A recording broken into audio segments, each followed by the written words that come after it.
Alrighty, welcome. This video is going to be a little bit less scripted. In fact, there is no script, because I did a poll in my Discord server asking if people wanted my, raw, unfiltered opinion on these, or if they wanted me to, sort of write down my thoughts with a lot more, thought behind them, with a script, and they decided to have it not have a script. So, other than editing my words to shorten the runtime of this video, you're gonna hear the word a lot because I'm not reading off a script, so sorry. Anyways, hot takes. It's time. Everyone has their opinion about this game. Everyone has their own idea of how the game should be played, how it should be talked about, how it should be received, what their opinions on the community, the game, a specific item even. I asked for everything, whether it be an unpopular opinion or a hot take. Both of those are going to be mixed in here because the definitions are very similar and kind of hard to separate in themselves. So yeah, let's get into it. I am blind reacting to these. There's both ones in my Discord, which we'll start with because there's way more than there is in the YouTube post that I made. So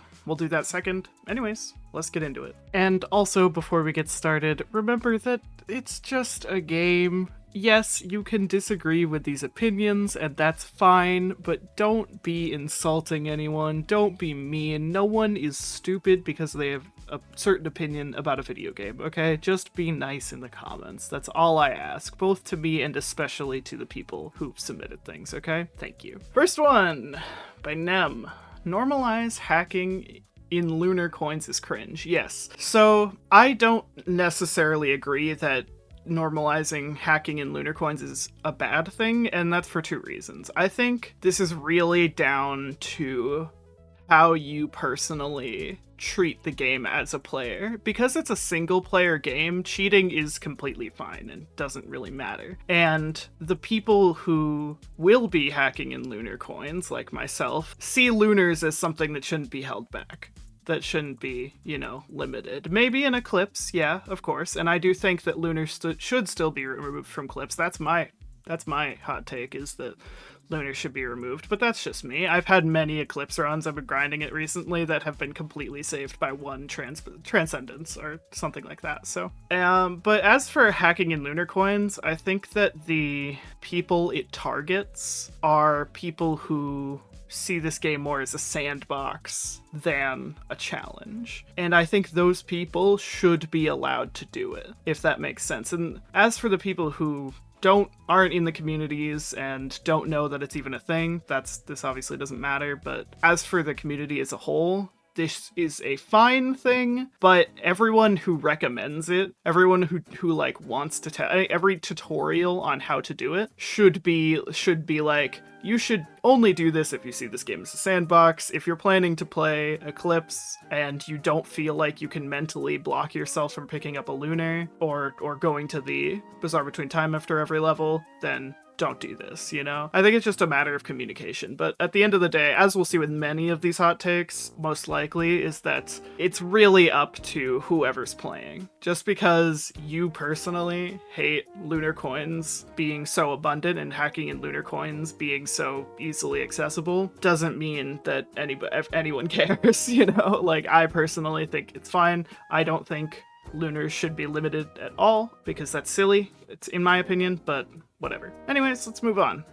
Also, put your hot takes in the comments, as well as put your thoughts on what I'm saying. Most importantly, I want to hear your reactions to my reactions, if that makes sense, but also your reactions to the hot takes in the video. Anyways, next up, we get a much smaller scale one. I think the Old War Stealth Kit is super underrated. It saves you from the Stone Titan laser, it saves you from the False Suns laser, and the move speed buff is more helpful in dire situations than you think. I agree. I think over time I've learned to like the Old War Stealth Kit a little bit more. I think that as I play more Eclipse, the value of cloak speed or invisibility and speed is insane, and as the item bloat makes things harder and harder, movement speed items in particular harder and harder to find, things like the Old War Stealth Kit, which are not a traditional movement speed item, become more valuable. So I think now more than ever, they are more valuable than I think I initially let on. I still hate them because I don't like items that you have to take damage to get the effect. Obviously, no one's metagaming the Old War Stealth Kit. It's there as a backup. It's like the power elixir.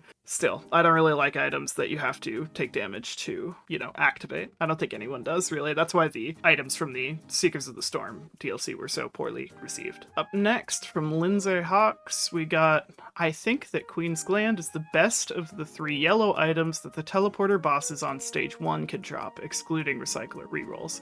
So that would be compared to the Titanic Neural and the Genesis Loop. I gotta say Neural is better. I gotta say it. I think, yes, the distraction that the Queen's Gland Beetle Guard does provide, and the damage is not bad, but the distraction especially is very valuable. So yeah, I think that Queen's Gland is second place, but that's just because Genesis Loop is god-awful. Titanic Neural is insane. I love the Titanic Neural. I think that it's a very underrated item. I don't remember the exact stats, but the regeneration buff is pretty great. I forgot I was gonna rank these on tiers of like how hot they are, like how I think the public perception is.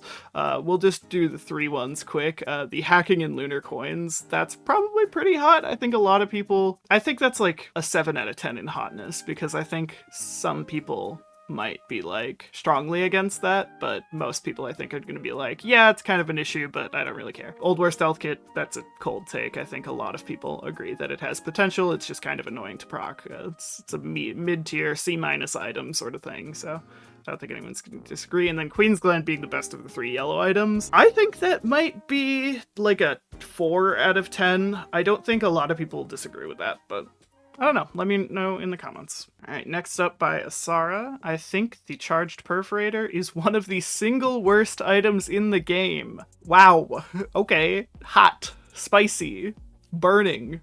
I'm just gonna skip over that and like read their explanation. I'm not even gonna try to read that at face value. For one, it's stupidly rare, so the basis on even attaining it is based on either stupid RNG or looping a minimum of 2 times for a thunder worm to even spawn. It's called an overloading worm. Whatever. Even then, you only have a 10% chance to get the damn thing. Secondly, 1000% damage, while nice, just isn't all that much for the point it's intended to be gotten. I think they mean in the loop. If you get it from a printer on like stage 3, or get the RNG to spawn one pre-Mithrix/Voidling, it's great, but for the time that you're supposed to get it, you likely already have either bans or an absolute load of soldier syringes. That's a weird sentence. But anyways, point being, you don't need another flashy item to take enemies down, which can be obtained much easier and much earlier. Yeah, I don't know. I don't agree at all. 1000% damage is insane. Even post-loop, I've played builds with the Charged Perforator a lot, and 1000% damage is insane. That's nuts. Especially when you combine it with things like the bans, it's insane. Yes, I do think it's kind of a shame that you can't really consistently get it early loop or before looping. This is a 9 out of 10. It's hot and spicy. Hot and spicy one, real quick. That's what this one is, so I can't say I agree at all. I don't agree at all. This item is insane for proc chains. It's insane for being like the end of a proc chain because it's so much damage and can proc your total damage items, things like your sticky bombs, your bans, whatever. And because of that, I just can't put it any lower. I don't think rarity of an item should be taken into account when taking in its balance, or sorry, taking in its like power scale, if that makes sense. Like, aspects are incredibly rare, but nobody's arguing that they're bad because they're rare. You're right? Like, anyways, let's move on. False Sun Survivors animations fit him. Yes, this was a huge thing when the Seekers of the Storm DLC came out that I just didn't understand. A lot, like, obviously everyone had their problem, their specific problem with the Seekers of the Storm. It was like bugs. We don't like the bugs, we don't like Chef, and we don't like the items. And like the False Sun boss fight's a little icky. But the 5th one, I think, was that a lot of people just don't like the False Sun's animations, which I don't agree with at all. I think that the animations look great. I'm gonna be honest. He's supposed to look robotic. I agree that the M1 could use a little bit more weight behind it, but other than that, I don't think that most of his abilities have bad animations. I just don't think so at all. I don't agree that the False Sun is the only survivor with rough animations. I find Bandit and Loader very weird and just sluggish to watch and just inhuman almost, so... But that's another hot take for me. Anyways, as for our rating for this one, I'm gonna say this is really between how much you care. So I'm gonna say a 5 out of 10, just right down the middle. Next up, we have one that says DLC 2 is good, actually. I was initially of this thought. I was initially there. You can see in my update video that I was very positive about this, but well, I'll hear them out. Okay, so a lot of the items may be bad. The enemy variety was poor, the bugs were numerous, etc. But holy crap, Seeker does the final boss so much better than the first DLC. Yes, so False Sun is a lot more fun and, you know, rewarding than the Voidling. The whole Path of the Colossus, which I keep calling Path of the Storm, I'm sorry, is much better than what you have to do to get to the Voidling, of course. And the Prime Meridian is one of the coolest lead-ups to a boss. Absolutely, Prime Meridian is one of the coolest things the game has ever added, though it still needs some bug fixes. I love that Gups can spawn during the beginning animation of the boss fight. That's very funny, though. Dare I say better than Commencement? Yeah, I'd say so. I think it is. I think Prime Meridian is better than Commencement.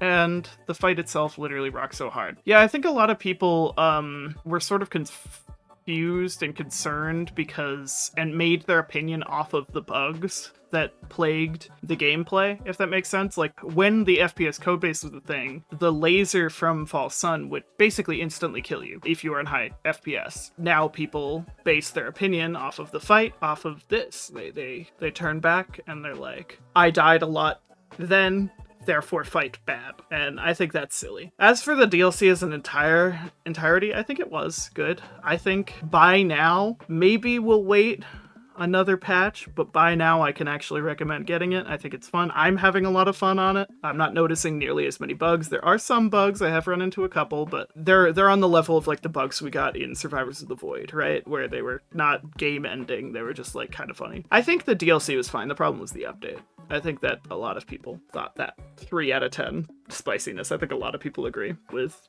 DLC 2 being fine, actually. Next up, we have another one from another member. Zai constructs are a boss. As a boss, they're not that bad. I could not disagree anymore, but their reasoning is the laser attack is easily avoided with cover.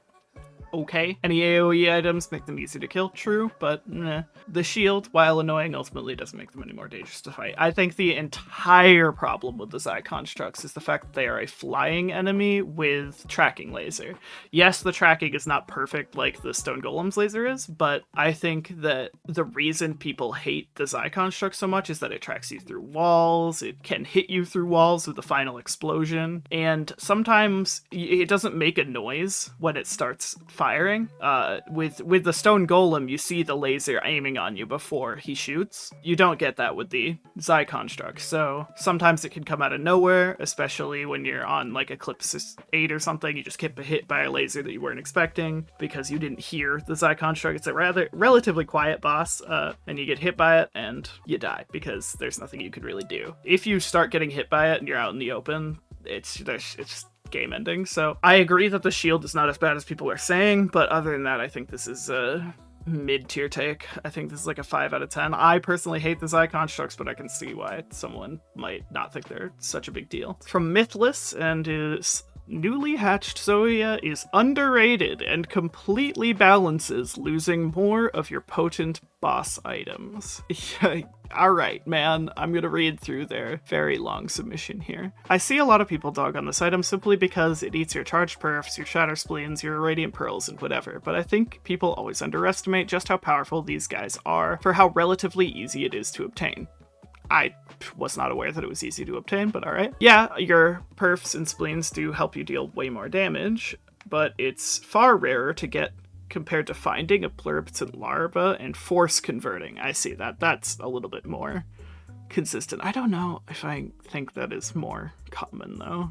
Void legendaries are pretty rare. And yes, there is the inherent flaw of converting your other items when you use larva, but that comes down to your knowledge of smart scrapping to control which items Plero would convert. Zoea is also literally straight up upgrades most of the other boss items. You may just have lying around. A wound. That's wasted potential. A wound that's wasting potential. I cannot read. Like your neurals and beetle glands and Genesis loops, these void guys all act like gigantic meat shields that can also insta-kill anything with its death explosion, which can also kill you. They agree, but let's be honest, if you do die to your own void guys, that's your own problem. They come back every 60 seconds, and they stack really well by increasing the number of companions you can have out at once. If you've never tried raising a void army, you'll find a lot of satisfaction just seeing them raise chaos over the entire stage with more than expected efficiency. If you even have just 2 or 3 of these fellows, they make a joke out of Mithrix, False Sun, and all of the void fields. Just a random one added on the end of this. What can perfs do? Both of the perforators. A momentary spout of lightning or magma that's chance-based. Shatter spleen, bleeding, and explosions with the prerequisite of having good crit or bleed chance. A radiant pearl simple stat boost, which are night but not exciting nor consistent to obtain, given how rare it is to find cleansing pools and having a lunar and getting lucky. Meanwhile, Zoea is a jack of all trades, consistently available and easily stackable boss item that covers damage and defense departments quite sufficiently with each void companion's own attacks, void explosion, blah blah blah blah. Okay, in summary, void hatched Zoea good, apparently perfs bad. I think that you really, really, really violently undersold the power of the charged and magma perforator. I just, that's silly to me. Yeah, it's chance-based, but like every chance-based item is like that for a reason, because if it wasn't, that would be fucking insane. But yeah, I believe it's a 10% chance on both of them. That's pretty good. Like, that's really consistent. And the molten perforator, at least, is consistent and easy to get. Shatter Spleen, also, yeah, obviously you need crit to find it, but like not having 1 or 2 Lensmaker's glasses by the time you get a Shatter Spleen is pretty rare, in my opinion, I think. Radiant Pearls are awesome, but I agree that they're not exciting and very rare. I can accept that the Zoea might be better than the Radiant Pearl, though. That's just a rarity thing. But the one thing I wanted to address here that was really big is that apparently the Zoea is easy to get. I could not agree less. You're saying it like it's easy to get if you have a pluripotent larva, which is silly to me.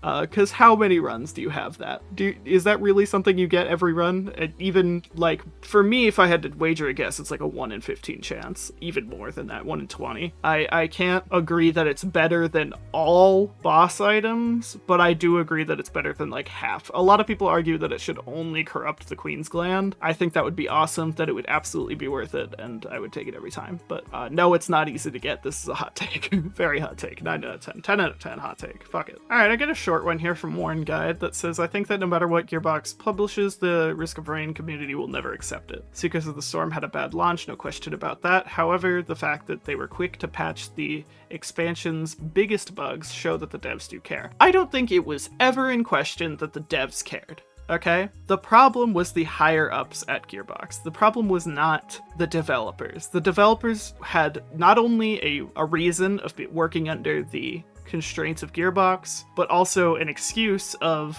we're doing the console release or the console move. While that's silly, most of their time was spent by that, so there wasn't a lot of time to bug fix during the thing. So I think it's a bit too aggressive to say that no matter what Gearbox publishes, the Risk of Rain community will not accept it. I think that's silly. The reason we reacted to Seekers of the Storm so badly is because Gearbox had a history of completely abandoning games after they come out to bad releases. They give everything to Borderlands, but I forget what other games there are, but We Happy Few was one of them where it had a poor release and they just gave up. It's silly to say. I think that the Risk of Rain 2 community especially is going to be hyper, like, aggressive and in their criticism of the things that Gearbox publishes, but I don't think that means that they will never accept it. I think that Seekers of the Storm especially is very close to being accepted. We just need, like, a gameplay change to buff some of the items. That's my opinion. Oh, this one's a crazy one from one of my members. numbers, pests. I think the item bloat to a degree is a good thing. I'll let that one sit for a second, but alright. I enjoy items that sometimes have a niche use, and other runs, you just scrap them, allowing for a greater diversity, and not every run being a god run. You should lose sometimes, and it should be a number of things from skill to RNG with items. Remove Antler Shield, yes, or at least buff it or something like that. No, sorry.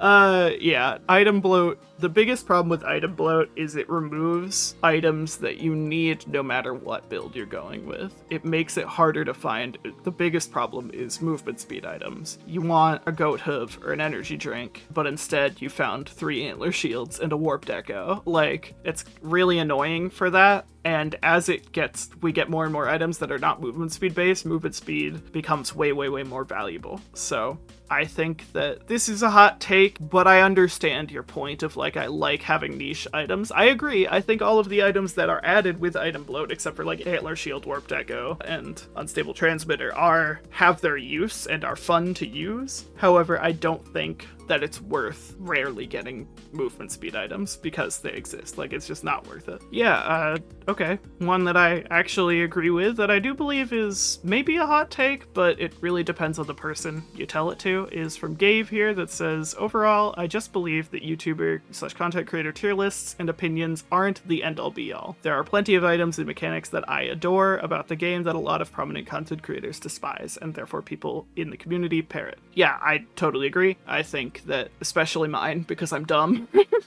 But no, it's just any content creators, while you should listen to them in terms of, you know, balance, because I mean, like Wooly, Raydans. Also, Raydans, if you're watching this, why did you follow me on Twitch? I don't, what? I don't know why you did that. I don't stream nearly as much as I should. But anyways, but yeah, Wooly, Raydans, Race, Disputed Origin, all of them have thousands of hours in the game and are insanely good. I even look up to them with in terms of their balance, because I only have roughly 1,000 hours, just almost on the dot. Like, yes, I think in terms of education, content creators and YouTubers should be looked at as a, you know, sort of surface level. Think of it as like a Risk of Rain 2 101 class when you look at it, but after that, you return, you fall back, you play the game on your own level, and you make of the game what you want. Like, if you love the squid polyp and think it's awesome, hey man, more power to you, okay? It may be objectively worse, but that's fine. You can use it. You can say it's a good item in your eyes. That's fine. That's your opinion, man. So yeah, I think this is a fine take. I think a lot of people agree with it. 1 out of 10 hotness, because we gotta leave that 1 point in for the Wooly fanboys who see the tier lists and completely change their personality because of it. Which is not so much a fault of Wooly, but more a fault of the fact that he just has a lot of subscribers, so there's bound to be some weirdos. Alright, we got a hot one here from Yoshisaurus. Pillars aren't the worst thing ever or unfair in the base game specifically. Eclipse modifiers make it far more irritating. I've seen so many people lament that pillars are the worst part of the game, and they will always loop till they can skip them, while in Eclipse I can see why, I think pillars are perfectly reasonable challenge in the base game. While the walkway is a lot more convenient, they're talking about the original version of Commencement, the pillars force you to actually stick around and fight the Lunar Chimera instead of bolting to Mithrix. And the added challenge of managing charging pillars quickly without dying to the Chimera works really well as a different version of the teleporters we've been charging every stage. Risk Front 1 did the same thing with the Blast Floors before Providence. I don't know what he's talking about. I never got that far in that game. But I'm sure it is. The 4 options even allow you to take a different approach depending on what's suitable for your build. They give 3 reasons there, which you can read on screen that I'm not going to go through about what they just said. And if you're going somewhere in between, take mass.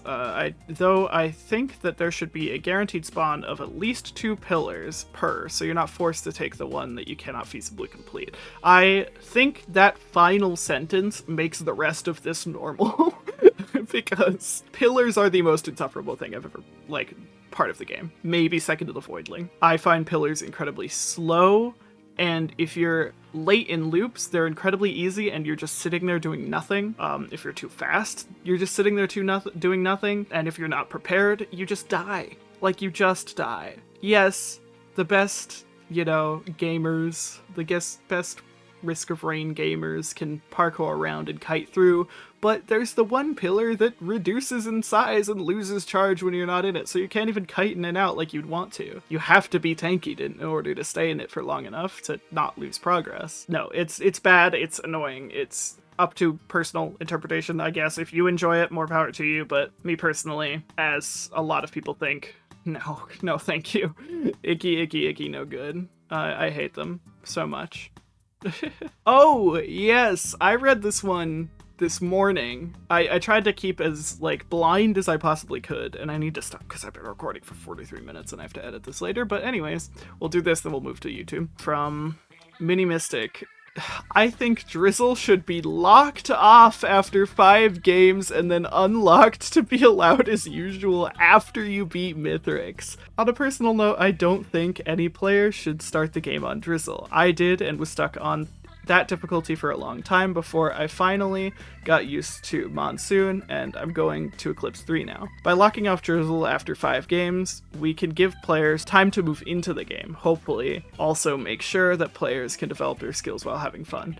After beating Mithrix, Drizzle is unlocked again permanently. That's silly. I'm sorry. Forcing someone to learn the harder bit is silly. There's like, a lot of people play Drizzle just to find an item and learn what it does. A lot of people play Drizzle because they genuinely just want an easier game, even if it takes longer. There's a billion reasons why Drizzle should be kept, and forcing new players to not get to play it until they beat Mithrix after 5 games, which 5 games is not enough to beat Mithrix. I'm just saying that, period. I have friends who have played for multiple hours, up to like 9 hours at this point, and they've played a good like 20, 30 games, and they can't they can't beat Mithrix still. And not because they're just trying on Drizzle and they're not learning anything, but because they're trying on like Rainstorm, and they can't learn the rest of the game in order to get to Mithrix. This is very silly, very hot take, in my personal opinion. I don't think it should be locked ever. Nothing in the game should ever be locked, except for like achievements. I get why achievements are a scaling thing. Yeah, no, bad, sorry. First one I'm seeing right here, the game should have an even harder version that meted difficulty and more alternative abilities. I agree, I think there should be something in between Eclipse and Monsoon, I think, and there could even be something even higher than Eclipse. A cool, interesting thing, maybe in a future DLC, is after you beat Eclipse 8 on like at least 4 characters, you get Eclipse 16 or something, right? Like, I know there's Eclipse 16 in modded, but there could be more. You know, I think that could be fine. I totally agree. Also, more alternative abilities. Not a hot take at all, of course. I think Artificer absolutely sucks. I've played a few rounds with her. Not enough to form an opinion, in my humble, honest, sexy opinion here, but alright. And it took me about 10 minutes to beat each boss. She can just not do anything against bosses, especially if there is a mending enemy. You can't just can't do enough damage. I couldn't agree less. Her damage is insane. You just gotta play her some more, learn the intricacies, get an ignition tank once, you're set. She's amazing. Alright, and last one of the video, Engineer is the most poorly designed character in the game. I couldn't agree less. I think that because Engineer is so fundamentally different than every other character, he has way more of a place in the game than, like, Chef does. You know, Chef doesn't bring anything new or creative to the game. Engineer makes half of the useless items in this game really good. All of the taking damage on hit items, or like taking damage does X items, are good on Engineer. So yeah, just no. Sorry, Engineer's great. And maybe he could be done a little bit better. His bubble shield is useless, you know, things like that, but he's definitely designed very well and very fun. Anyways, that's all for this video. If you like my more unfiltered comment, be sure to let me know about that in the comments below. I prefer script writing because this took an hour. Script writing would be much more concise. I'd probably get that down to 22 minutes. After editing, I'll probably be able to get this down to like half an hour. But yeah, anyways, thanks for watching again. Thank you to our members for supporting the channel that extra bit, and thank you again for watching. Bye-bye.